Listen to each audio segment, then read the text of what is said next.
Good evening. My name is Sherry Weaver, and I'm from Harbor Interfaith Services. We are the lead provider for homeless services for single adults, families with children, and transitional age youth. I had wholeheartedly planned on coming in here tonight and listening to the community just to get a sense and a feel, because I need to know what my community's makeup is, what they're feeling. And it's not too uncommon that one of the 27 cities that I work in, Torrance tonight, is feeling the same thing that I feel in every community that I walk into, that are being affected by people living in the streets. I think that's the number one thing that we heard tonight, is that we have people that are living in the street that have substance abuse issues, which is about 33% of the total population of anybody experiencing homelessness. Those that have mental illness. What I'd like to provide you is some stats. Last year alone, we housed over 410 households. That includes men, women, children, vets, transitional age youth, aging out foster youth, those with mental illness, those with substance abuse. And what I'd like to tell you is that we have a 95% retention rate.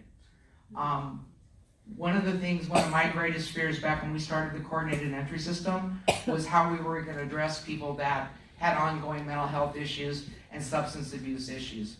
What I will tell you is that, yes, I agree, they need treatment.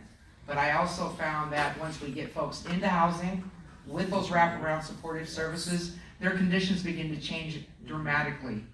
One of the other things that I used to do before I was a social service provider, I've been in homeless services now for 18 years, is I was an LA County Deputy Sheriff.